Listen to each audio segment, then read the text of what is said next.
하이스피드 거짓말입니다. 그건 원인이 되지 않습니다. 그때 하이스피드로 턴을 했는지 안 했는지 모르겠지만 그것이 원인이 아닌데 그거 하나로 국한시키는 이유는 이 사건의 실체를 선장의 운항가실 하나로 묶기 위함입니다. 더 큰 잘못은 회사에 있습니다. 제주까지 그대로 강행해서 항해하라고 명령한 회사가 미필적 고의에 의한 살인을 저지른 사건입니다. 선장은 공범입니다. 그리고 화물을 엉망으로 싣고 그렇게 함에도 라싱까지 안 했어요. 고박까지 안 했습니다. 고박이 뭐냐? 박스를 실으면 박스를 묶어야 됩니다. 컨테이너 박스는 앞쪽에 엑스밴드자를 묶습니다. 쇠파이프입니다. 쇠봉입니다. 쇠봉으로 양쪽을 잡아서 당겨서 X로 묶고 저쪽 건너편도 X로 묶어야 컨테이너 박스가 갑판에서 그대로 있습니다. 그런데 이번에 컨테이너 박스 떠다니는 거 보셨죠? 박스가 고박이 전혀 안 됐었던 얘기고, 고박을 해도 왼쪽 끝, 오른쪽 끝에만 묶어놓고 가운데는 아무런 채 그냥 담아놨다는 얘기입니다. 내가 그렇게 주장을 했는데 이 사고 나고 하루 이틀 만에 이거는 화물 고박을 하지 않았을 것이다. 어제 그제부터 그 얘기가 나오죠. 항해사들이 이야기합니다. 안 하고 다닌다고. 이거 하는 것도 비싸다고. 시간 없다고. 제주도 차 가지고 가보셨습니까? 잘 보십니까? 앞뒤로 나무통 하나 끼우고 끝난다면서요? 파도 치는 폭풍 만나면 어떡하려고요? 절대로 카페를 타지 마십시오. 차 갖고 타지 마십시오. 대한민국에 안전한 데 없습니다. 절대 안전한 데 없습니다. 이 사건 하나로 지금은 대한민국 모든 카페리 전수조사 들어가야 돼요. 전면조사 들어가야 돼요. 이 관행 안 없어집니다. 이 관행 안 없어서 그대로 FM대로 하려고 그러면 여객 비용을 지금보다 훨씬 더 지불해야 될 겁니다. 그렇지 않으면 구조적으로 아마 절대로 안 없어집니다. 이 항로 바로 제주까지 갈 수 있는 항로인데 여기가 얼마나 바다가 험한데요. 여기는 좀 괜찮지만 여기 굉장히 험한 바다입니다. 여기서 사고 났으면은 굉장히 더 힘들었을 겁니다. 이 사이로 이게 구글에 진도 쪽에 해서 확대를 해보면 이렇게 쭉 선이 나옵니다. 이게 권고항로입니다. 권고항로. 맹골돌이 바깥으로 이리 가라는 겁니다. 그때 이 당시에 사격 훈련 때문에 이쪽 안으로 잡았다는 그런 얘기도 있는데 거기에 대해서는 확답을 하지는 못하겠습니다. 만약에 그랬다면은 군사훈련이 지가 뭐라고 민간인들의 안전까지 저해하면서 그렇게 하면 비난으로부터 자유로울 수 없을 겁니다. 아침 7시 구조 요청한 게 SOS 쳤다는 게 KBS의 보도 가지고 다 나오고 기사가 삭제됐습니다. 지금 삭제됐는데 8시 10분에 제주 해경이 배와 연락이 안 된다는 연락이 보내왔다는 것이 학교로 연락이 왔습니다. 제주 해경의 공식 입장은 9시 넘어서 연락을 받았다고 하는 것인데 8시 10분에 이미 제주 해경은 배에도 연락 안 되니까 학교로 전화를 합니다. 이게 학교 상황판입니다. 안산 단원고의 상황판이에요. 거기에 이렇게 적혀있는데 이거는 빼도 박도 못한 증거잖아요. 그랬더니 이거는 사실이 아니다라고 또 발표했습니다. 해경에서. 그랬더니 경기도 교육청에서 우리도 알고 있다라고 또 발표했습니다. 해경이 거짓말한 게 완벽하게 드러났습니다. 해경은 자기들이 수사를 받아야 할 사람 대상입니다. 근데 걔네들이 지금 수사하고 있어요. 미친 나라예요. 수사 받아야 할 놈들이 수사를 하고 있다고. 왜 선장을 제일 먼저 데려다가 해경 집에서 재워요? 바로 체포해서 데리고 가서 유치장에 집어넣고 조사해야 될 사람을 자기 집에 재워요? 그 1등 항해사, 난 계속 1등 항해사 찾았습니다. 1등 항해사가 못 빠져나왔나? 1항사가 이 사건이 제일 중요한데 왜 1항사가 어디 갔지? 그랬더니 3일 지나서 나타났죠? 간늦게 체포했죠? 그동안에 어디서 어떻게 교육시킬지 모르겠습니다만 8시 55분에 침수했고 왜 해경에서는 이 사건을 덮으려고 하느냐?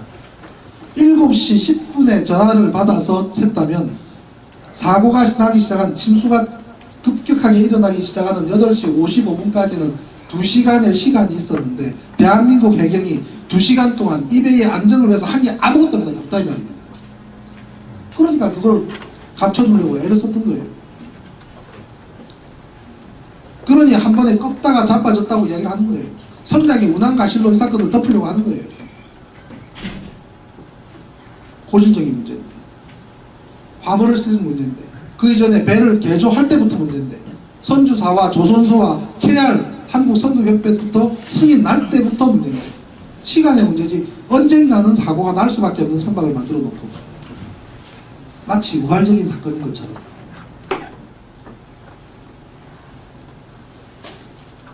(1분 1초도) 안 가는 시간에 뭐하러 현장에 갑니까?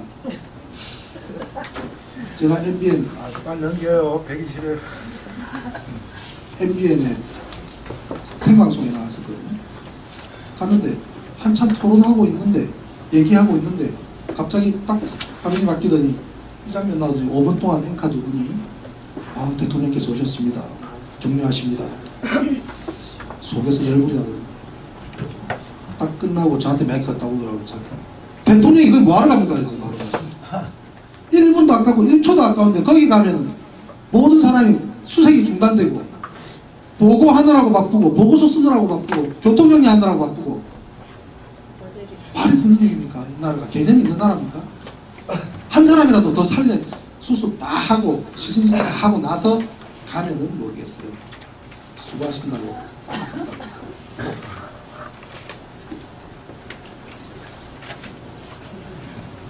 우리 민본이 지난 월요일부터 대한문 앞에서 이 촛불 무사 생활을 기원하는 촛불 모임을 합니다. 저녁에 시간 나신 분들 7시에 대한문에 가시면 함께 촛불을 할 수 있는데, 제가 그저께 안산 쪽에서 연락이 오셨어요. 그 희생자 가까운 분들이 모임을 만드셔가지고, 그때는 이 사건이 어떻게 되는 것인지 도저히 궁금해서 저한테 연락해서 일단 설명을 좀 해달라 해서 갔는데, 여러 가지 논의를 하는 중에 결국 그분들도 나중에 청와대 우리가 가겠다 그런 말씀도 하세요. 진도에서 못 가게 하니까 안산에 계신 분들이 청와대 우리가 가겠다 모여서, 그래서 서울에서는 또 우리가 또 역할을 해야 될 부분이 있을 것 같고, 저는 앞으로 해야 될 것 같습니다. 분명히 이 정부는 이 사건을 가지고 보상금 가지고 또, 그죠? 산 사람은 살아야지 논리로 보상금 가지고 또 회유하려고 할 겁니다. 이번만큼은 우리 국민들이 참아서는 안 된다고 저는 생각을 해요. 보상금, 국가 보상금 거부하고 국가를 상대로 손해배상 청구 소송하는 분들이 많이 나오셔야 됩니다. 그리고 그때까지 우리 국민들이 모아서 생활하실 수 있도록 지원을 해드려서, 우리가 지원해주는 것과 국가를 대상으로 소송을 해서 보상받는 것을 합치면 지금 국가에서 딜을 하려고 하는 것보다 많으면 많지 적지는 않도록 만들어준다면 그분들이 한 분이 될지 두 분이 될지 10분이 될지 모르지만 몇 사람이라도 끝까지 진실을 밝히는 것이 필요하다고 생각합니다. 왜냐? 멀쩡하시죠? 한번 치시죠. 천안함 사건이 났을 때 제가 그랬습니다. 이 사건이 정말 중요한 이유는 모르겠어요. 정부가 저한테 있다더라. 이거는 굉장히 골치 아픈 사건이다. 이거 나중에 이거 드러나면은 이거 우리나라에도 뭐 저쩌고 또 뭐 주변 국가도 그렇고 골치 아프니까 제발 입 좀 닫아주라. 너도 해군 장교 출신 아니냐? 그 논리로 저한테 이실직고 하고 진실은 이거다. 자초하고 빠져나오다가 들이맞췄다. 근데 이걸 좀 감춰야 되겠다. 협조해주라. 이게 국익이다. 이딴 논리로 저한테 들이밀었으면 조금은 고민했을지는 모르겠습니다. 근데 그게 아니거든요. 생 거짓말을 하는 데다가 누군가 부쉈다 그러는데 그 누군가가 우리가 함께 통일을 논의해야 될 우리 절반의 반쪽을 우리가 교통사고 내놓고 살인사건으로 만들어버린단 말이죠. 이거 화가 나죠. 그리고 더 큰 문제는 똑같은 천안함과 똑같은 배가 23척이 똑같은 지역을 계속 다니고 있단 말이에요. 동일한 조건에 언제든지 들어갈 수 있단 말이죠. 그렇기 때문에 우리는 진실을 밝혀야 되는 거예요. 이 사건 마찬가지입니다. 이 사건에 대한 알파부터 Z까지 전부 다 밝혀야 두 번 다시 카페리 사고가 안 난다 이 말이에요. 그러기 위해서는 단순히 부상 그 문제 가지고 끝나버리고 그냥 애도의 물결 그렇게 끝나서는 안 되는 사건이라는 얘기입니다. 분명히 천안함 사건 하나 가지고 부정선거를 저지를 수 있는 완벽한 그걸 갖춰놓은 이 정권이 세월호 사건까지 또 뒤집어나면 또 더 덮으려고 그러겠죠. 이번 지방선거는 선거가 아닙니다. 지방선거는 별거 아니에요. 왜냐? 서울시의 25개 구 중에서 21개 구청장이 민주당인데 세상 바뀝니까? 아무 소용없는 선거예요. 서울시장이 민주당 아니라고 해봤자 민주당 돼서 뭐가 나집니까? 도둑 대신 강도 대신 도둑 들어온 거? 좀 덜 나쁜 놈 서 있는 거? 우리한테 무슨 의미가 있습니까? 너무 극단적인 표현입니까? 지방선거는 우리가 실험을 해야 돼요. 실험을. 정말 괜찮은 무소속을 찍어주든지 구석에 처박혀 있는 진보당 쪽을 밀어주든지 새누리 같은 흉측한 사람들, 그 사람들이 없어요. 이중대하는 사람들, 그런 사람들을 응징할 수 있는 기회로 삼아야 될 선거일지도 모릅니다. 지금부터 4년 전 환경이 뭐가 다릅니까? 4년 전 천안함 사건 터졌죠. 정확하게 지방선거 앞두고, 이번에 지방선거 앞두고 세월호 사건 터졌죠. 만들어낸 사건은 아니지만 역사의 아이러니가 왜 이렇게 반복이 되는 겁니까? 그 당시에 그거를 진실을 밝히지 않고 전부 다 외면하고 침묵하고 내몰라라 하고 그 대가가 3배, 4배나 더 많은 희생자로 4년 만에 우리한테 그대로 비수가 날라오는 겁니다. 그때 그 상황의 원인을 정확하게 밝히고 교통사고가 선박이 교통사고를 낼 수 있는 것을 우리가 좀 더 집중하고 그러한 사고가 났을 때 어떻게 수심 40m에 들어가서 구조하는지의 문제를 집중하면서 연구를 했더라면 이 사고에서도 우리가 최소한으로 많이 줄일 수 있지 않았겠습니까? 그 대가를 치르고 있는 겁니다.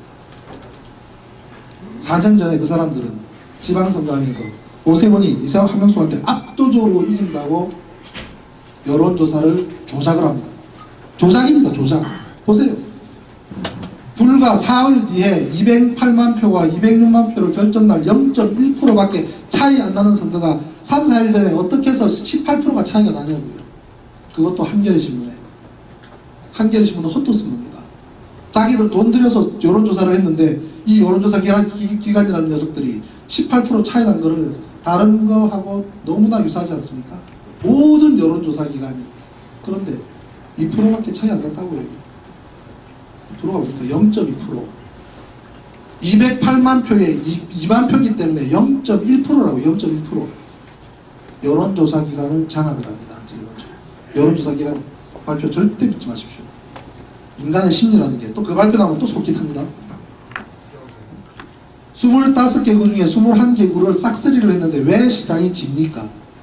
저거는 전 세계 통계 역사상 존재할 수 없는 수치입니다.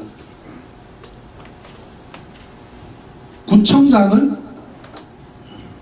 민주당을 찍는데 시장을 오세훈을 찍는 사람들이 그렇게 많습니까? 아니면 시장을 한명숙을 찍는데 구청장은 내 친구 선배니까, 내 학교 선배니까, 우리 친척이니까, 내 아재니까 할 수 없이 한나라당을 찍어주는 사람이 많겠습니까? 뒤에 게 더 많습니다.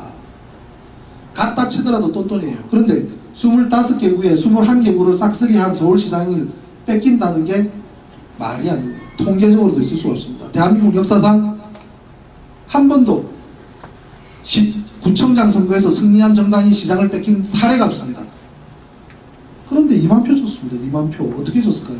노회찬 14만 표 받는 바람에 노회찬이 14만 표 가져가니까 한명숙이 졌다고 다들 노회찬 욕을 했습니다. 천만에. 이건 관계없습니다. 강남 3구를 밤 10시, 11시가 되도록 개표를 안 했습니다. 개표를 안 하고 있다가 11시 넘어서야 서서히 개표합니다. 서울 압승이었습니다. 종로 부근에서 차 한잔 마시면서 이해찬 전 총리와 부시장을 누가 할까, 누구를 줄까 논의하고 있었습니다.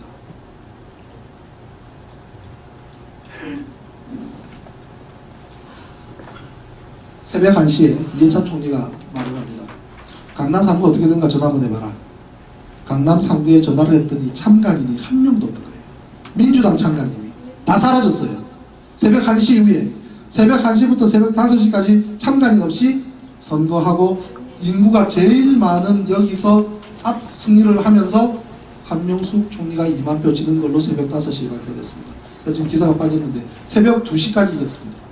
새벽 2시 한국경제에 한명숙 총리가 이기고 있다고 나온 뉴스가 있습니다. 참관인이 없는데 참관인이 어떻게 보냈는지 모르겠어요. 증거가 없어요. 이거를 문제 삼으려고 해도 증거가 없어서 문제 삼지를 못해요. 근데 총선 때 그 증거가 나왔습니다. 총선 때는 동수였습니다. 진보당이 조금 앞섰습니다. 그러면 결국은 진보와 민주통합당이 합쳐서 이기는 구도인데 결국 졌습니다. 박빙 지역이 다 뒤집어졌습니다. 부정선거가 전국적으로 일어나는 게 아닙니다. 박빙 지역 몇 군데만 뒤집으면 결과가 달라집니다. 10군데만 뒤집으면 20석 차이 납니다. 33개 박빙 지역 가운데 민주당 후세가 19군데, 새누리후세가 14군데, 거기서도 5개를 이기는 구도인데 결과 뚜껑을 열었더니 민주당은 오로지 5개밖에 못 건집니다. 29개를 새누리가 싹쓸이해 갑니다. 그러면서 결과를 뒤집어 버렸습니다. 어떻게 해서 이긴지 압니까? 박빙 지역에서 이 짓을 해서 이겼습니다. 강남 을입니다. 정동영 지역구입니다. 55개 투표구에서 55개 박스가 만들어졌는데 개표소에 도착하고 보니 박스가 열리고 뜯기고 찢기고 28개. 알고 봤더니 참관인들을 다 돌려보낸 거예요. 모든 참관인들이 공통적으로 이야기합니다. 왜 갔냐, 돌아갔냐. 경찰과 선관위 직원이 박스를 안전하게 잘 갖다가 줄 테니 돌아가세요. 55명한테. 그 55명 중에 무슨 소리 하는데요? 박스는 내가 지켜야지. 끝까지 따라간 사람이 한 명 있었습니다. 54명 돌아갔습니다. 54명이 집에 돌아간 결과가 뜯기고 열리고 있습니다. 안에 있는 종이 확 부어버리고 새로 넣으면 됩니다. 왜? 1년 번호가 없습니다. 1년 번호가 없어요. 투표용지. 열쇠가 열려있지요. 봉투가 뜯겨있지요. 도장이 없는 것도 있습니다. 도장. 이 박스에 도장이 없는 게 무슨 의미인지 압니까? 참관인으로 간 사람은 도장 하나 딱 들고 갑니다. 처음에 참관인 도착하자마자 도장 하나 찍어줍니다. 내가 도착했다고. 참관인 명부에 도장 찍습니다. 그리고 끝까지 지켜보다가 마지막 박스 실하고 난 다음에 도장 찍어줘야 6만원 돈을 받아요. 그래야 저녁을 먹습니다. 그런데 개표소에 도착한 박스에 도장이 없다. 박스를 통째로 바꾼 겁니다. 왜? 이 박스가 출발할 때 이 안에 몇 표인지 다 알거든. 기록이 나와 있거든. 야, 1800표 출발한다. 오케이, 알았어. 딱 준비해 놓습니다. 1200표는 여당, 600표는 야당 하는 걸 만들어 놨다가 바꿔치기를 해도 알 수 있는 방법이 전혀 없습니다. 왜? 완벽하게 그걸 해도 될 만큼 선거 제도를 만들어 놨기 때문에. 종이에 1년 번호가 없기 때문이에요. 대선은 이기는 구도로 시작을 했습니다. 출구조사로 이긴다고 나왔습니다. 뚜껑 열었더니 51.1대 48.0이었습니다. 표. 이 기계에서 박근혜 표라고 마킹이 되어 있는 데서 문재인 표가 쏟아져 나왔습니다. 이런 현상은 절대로 존재할 수 없습니다. 이 기계를 만든 회사가 한틀 시스템이라고, 은행에서 돈 찾아보셨죠? 20만원 찾았더니 5만원짜리 20장 나온 거 경험해 보신 적 있습니까? 그런 일이 절대 일어나지 않습니다. 그거를 우리나라에서 제일 많이 납부받았습니다. 학교에서 애들 채점할 때 OMR 카드 리더기로 치는데 1번에 동그라미를 쳤는데 2번으로 카운트 한 거 본 선생님 한 분도 안 계셨습니다.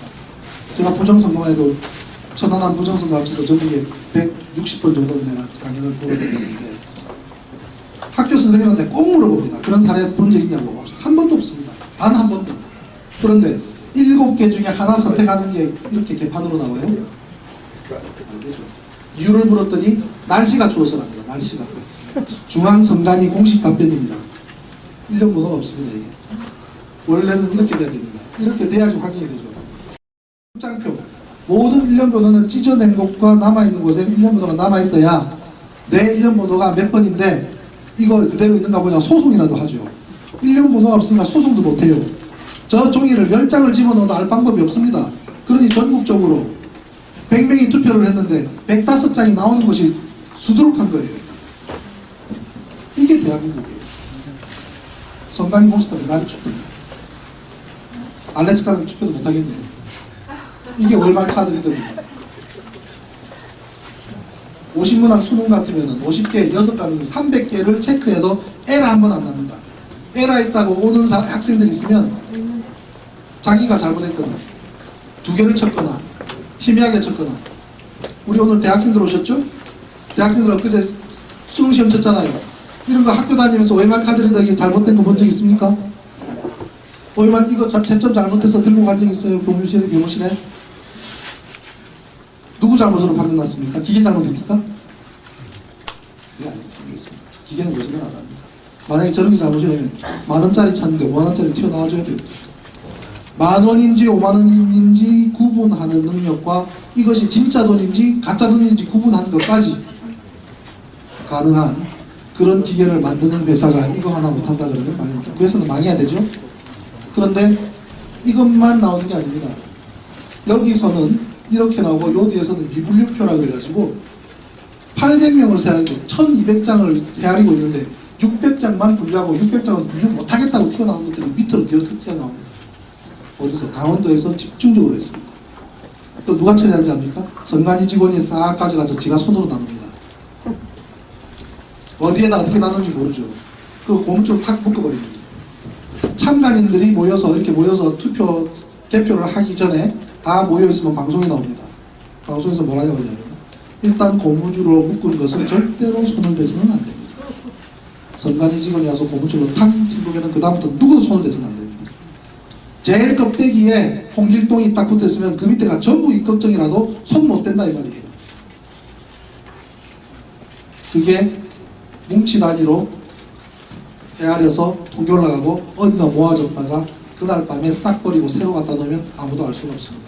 검증할 방법이 없습니다. 이게 대한민국 선거 시스템입니다. 그 기계를 가져와봐라. 우리가 검증해보자. 강원도에서 2600장을 카운트했는데 무려 800장을 미분류표로 쏟아낸 그 기계 가져와봐라. 33% 에러요. 강원도 또 한 곳에서는 49% 에러예요.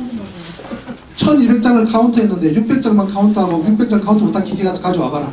우리가 검증해보자. 3000장을 준비해서 프로그램 검증하고 프로그래머가 3000장에 A 후보 1500, B 후보 1500, 3장을 물려서 뽑아보자. 한 장도 에러 안 날 것이다. 우리 주장 그겁니다. 그랬더니 2월 말로 전략 교체했습니다. 지지난달 말로 기계 전략 교체했습니다. 대한민국 중앙선관위가 에러율이 많다고 그 기계가 없애버렸습니다. 증거인멸이죠. 그리고 새로 미루 시스템이라는 다른 회사를 낙찰합니다. 언젠가는 주 한틀 시스템 이분들 법정에 서야 될 겁니다. 두 가지죠. 너희들 기계가 이렇게 엉망진창인지 자기들은 증언을 해야 되겠죠. 그게 아니면 우리는 제대로 된 건 납품했는데 누가 그렇게 썼는지 모르겠다라고 해야 되겠죠. 어느 쪽이 되든 밝혀야 되겠죠. 기획개표로 처음에 강원도와 경북을 시작하면서 82.5로 길을 죽이더니 쭉 흘러서 자정이 지날 때 100만 표, 109만 표 제일 많은 격차가 벌어집니다. 새벽 1시쯤 되면 전부 다 포기하고 잡니다. 적구나. 109만 표나 차이가 나고 그때는 51점 몇 대, 40 몇 점 돼가지고 포기를 했는데 이때부터 이상한 일이 벌어집니다. 새벽 1시 이후로 51.8, 51.7, 51.6%까지 내려오고 51.5까지 내려오던 박근혜의 지지율이 22시 36분에 다시 51.6으로 올라갑니다. 박근혜 표가 많아집니다. 51.7까지 올라갑니다. 그러다가 갑자기 문재인 표가 많아지기 시작합니다. 그러더니 51.6으로 끝납니다. 5.16을 3번을 찍습니다. 그 문제의 5.16 이것 가지고 많이 놀랐죠. 해피는 왜 5.16이냐 구데타 생각나게 그랬지만 의미가 있는 액션이었습니다. 마치 한번 흔들거리는 것처럼 보였지만 제일 마지막 문재인 표가 많아지는 이 부분에서 문제가 생깁니다. 박근혜 표가 월등하게 많은 대구, 경북을 빼고 문재인 표가 월등하게 많은 전라남도, 전라북도, 광주를 뺀 나머지 모든 시도 서울, 경기, 인천, 강원, 충청남도, 충청북도, 울산, 제주, 심지어 부산, 경남까지 문재인이 이기는 상황이 발생합니다. 그럴 수 있지 않나 생각도 들죠. 언젠가는 문재인이 이길 때도 있을 거 아니냐. 제일 마지막에 부산, 경남 볼까요? 부산, 경남은 박근혜가 60%고 문재인이 40%입니다. 이 6대4의 비율은 선거가 개표가 시작되면 처음부터 끝까지 거의 흔들리지 않는 게 통입니다. 만약에 흔들거려도 6대4가 65대 35가 되든지 55대 45가 되든지 더 양보해서 50대 50 비슷해지든지 그게 있었지만 문재인이 이기는 일은 발생하는 것은 통계를 무시한 겁니다. 그게 가능하려면 문재인이 이기는 박스를 별도로 모아뒀다가 나중에 열어야 돼요. 그게 가능합니까? 그러면 왜 마지막에 이런 현상이 일어나야 하는가?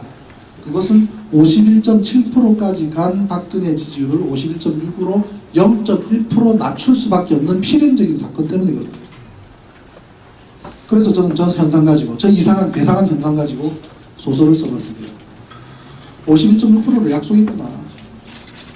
이기게 해줄게 가지고는 안 돼요. 그게. 너 51.6%로 이기게 해줄게 해야 공정관계가 형성됩니다. 박근혜는 절대로 어떤 일이 있어도 이명박 손 못 댑니다. 절대로. 대한민국 역사상 전직 대통령이 현직 대통령이 전직 대통령을 슬슬 건드려가지고 자기가 좀 편한 거 누구나 다 해먹었죠. 4대강 하나만 한 끄트리만 갖다 올려놔 보십시오. 도마 위에 4대강 비리 하나만 올려놔 보십시오. 박근혜는 2, 3년은 편안하게 살 수 있을 텐데 왜 안 할까요? 할 것도 많은데 못합니다. 완벽한 공공관계가 형성되기 때문에. 그것도 그룹 간에 단 두 사람만의 약속이 아니라 그쪽 그룹과 이쪽 그룹이 51.6%로 약조를 단단하게 하면 박근혜는 정권 내내 이명박 절대로 손 못 댑니다. 이 통계가 말해주는 통계. 제가 이렇게 말을 하면 선관위든 고발할 수도 있겠죠. 저는 법정에 가져가는 이 통계가 좋지 않습니다. 선거 전에 이미 개표 요약표를 만들었죠. 오마이뉴스로 그랬죠. 미리 만들었던 거예요. 결과표를. 아까 말씀드린 것처럼 0.1%를 늘리기 위해서 문재인표를 갑자기 많이 넣어주다 보면은 어떻게 됩니까? 실제로 투표한 사람과 나중에 나온 통계가 맞을 수가 없죠. 맞아서는 안 되죠. 전국에 한 군데도 맞는 데가 없습니다. 그래서 서울특별시에 630만 7,869명이 투표했다는 것은 최종 발표입니다. 투표가 선거가 끝난 다음날, 다다음날 최종 발표. 그렇지만 여러분들이 TV로 본 것은 이미 개표 71% 시점에 630만 9,611명입니다. 최종 발표보다 많이 지나가고 있습니다. 유령이 투표예요. 유령이. 이 당시에는 모릅니다. 왜? 이 숫자를 모르니까. 유령이 투표했어요. 서울, 경기, 강원, 부산, 전국 유령이 투표합니다. 선관위 개표를 지역 선관위에서 7시 40분 개표 시작해서 8시 개표 끝나면 8시 10분에 통보해주고 40분에 방송사에 보내면 9시 한다. 이게 정상이죠. 100표 틀려서는 안 됩니다. 그런데 7시 40분 개표를 시작했는데 8시 개표 끝났는데 방송에 7시 50분에 나가버렸다? 웃기잖아요. 이거는. 말이 안 되잖아요. 춘천 동대면 보겠습니다. 9시 14분에 기계를 물리기 시작합니다. 9시 24분에 개표가 끝났습니다. 그런데 방송에 7시 50분에 나가버렸어요. 춘천시 동대면 결과가. 황당하잖아요. 그러면 여기서 만들어진 표를 뜯어 고쳐야 되는 일이 발생합니다. 수치를 조정해야 되고 한 번 찍었던 도장 용지 새로 뽑아서 도장 새로 찍는 일이 발생하는 겁니다. 전국에서 이 한 군데만 발생했다면 실수라고 하지요. 수백 군데. 자세히 보시겠습니다. 9시 14분에 기계에 물려서 2,924표를 카운트하기 시작해서 10분 만에 개표가 종료가 되어서 데이터가 나왔는데 위원장께서는 개표도 시작하기 전 7시 40분에 공표를 하면 공표하고 자빠지셨습니다. 시작도 안 했는데 공표를 해요, 위원장이. 왜 이런 현상이 일어났는가 따져봤습니다. 개표 1분 단위로 개표한 내용을 입수를 했습니다. 입수를 해서 춘천시, 강원도 춘천시를 쭉 조사를 해봤더니 아까 그 표에 해당하는 2,924표 중에 박근혜가 몇 표 받고 문재인이 몇 표 받은 이 숫자와 유일하게 일치하는 데이터를 찾았더니 어라? 7시 42분에 나가버렸네? 7시 42분에 나가버렸네. 그러니까 7시 42분에 방송에 나갔으니 위원장께서는 7시 40분에 공표한 거로 종이에 적어야 아구가 맞으니까 40분으로 적어서 이 택도 없는 비논리적인 데이터가 만들어진 거예요. 그럼 왜 이대로 그대로 했을까? 이 표들을 입수해서 전부 1대1로 대비한 사례가 대한민국 역사상 한 번도 없었기 때문입니다. 지금까지. 이번은 워낙 비리가 많고 워낙 조작질을 잘하기 때문에 조작했을 거야 전제라고 네티즌들이 정보 공개를 요구하고 해서 전부 입수해서 1대1로 대비를 해본 겁니다. 이거는 플랜이죠, 플랜. 그죠? 그 다음에 여기에 맞춰서 이거를 뜯어고쳐야 되는 문제가 났다 보니까 도장 한번 보십시오. 7명의 위원이 낸 도장이 한 집에서 판 것처럼 똑같지요. 한 집에 가서 도장 파와가지고 찍었습니다.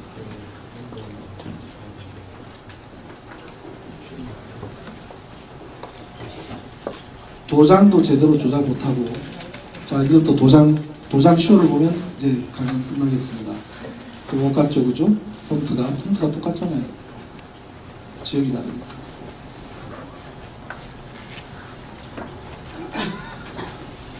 중복 도장이, 도장 가져갔을 사람이 도장 찍었다 사인했다. 이건 말이 안 되죠. 도장 계속 갖고 있는데 날짜 다른 날 조작을 해야 되기 때문에 그렇습니다. 같은 도장 중복해서 찍습니다. 중복 도장에 서명도 하고 중국말로 사인했다, 한국말로 사인하죠. 자리가 불편한지 서로 자리를 바꿔 앉습니다. 자리 쟁탈전이 벌어졌습니다. 7명 도장 온전히 찍어서 보고하는 일이 뭘 대단하다고 인지를 쓰시더랍니다. 같은 도장 2개를 찍습니다. 두 개를 살짝 찍고 위에다 도장 빠졌죠. 사인 같은 사람 아니죠. 전국에 수백 군데입니다. 같은 도장이죠. 이걸 입수에다가 이렇게 비교할 줄 상상도 못했겠죠.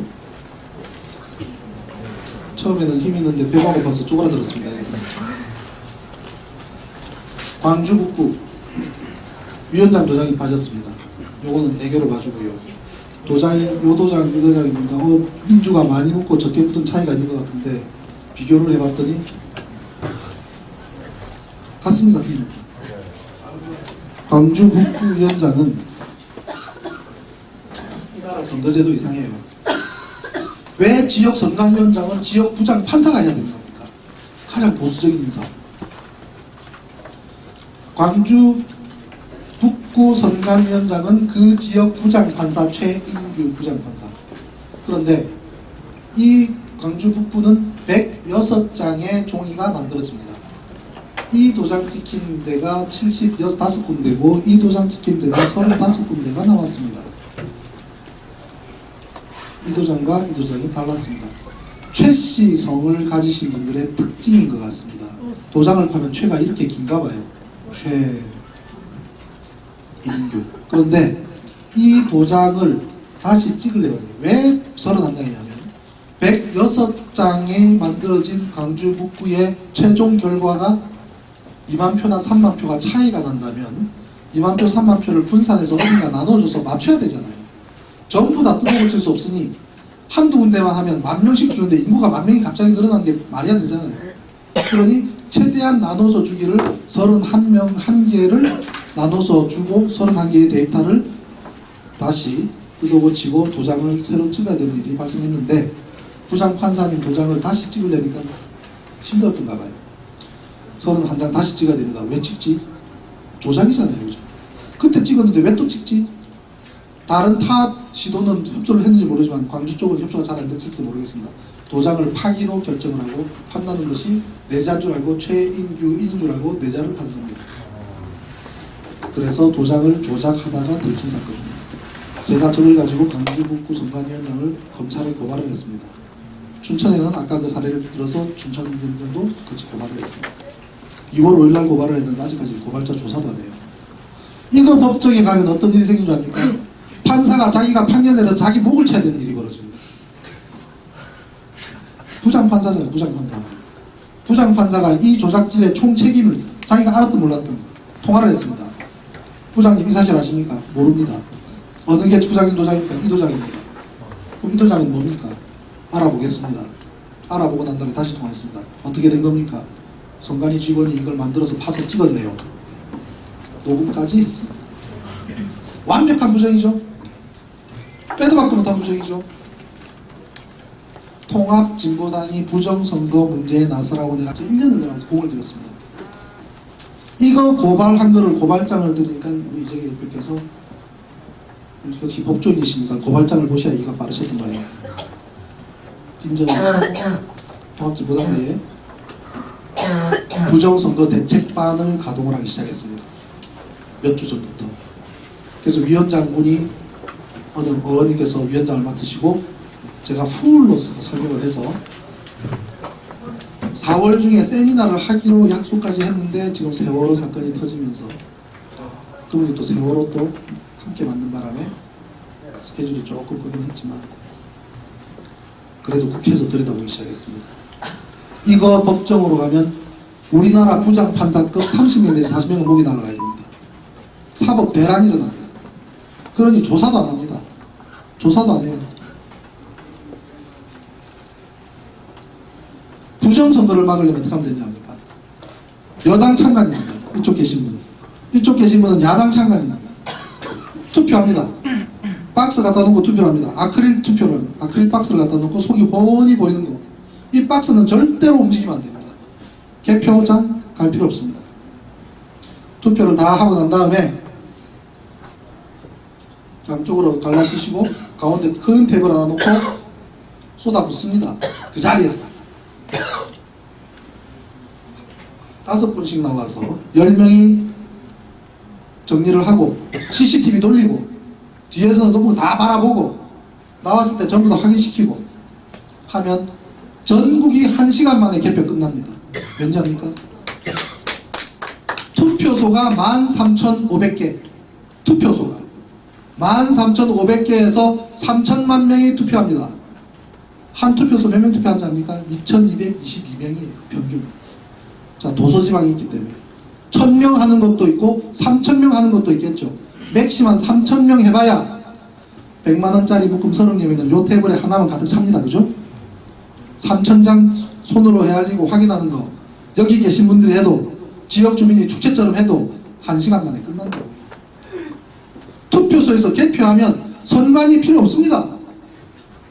동사무소에서 하면 되잖아요. 그죠?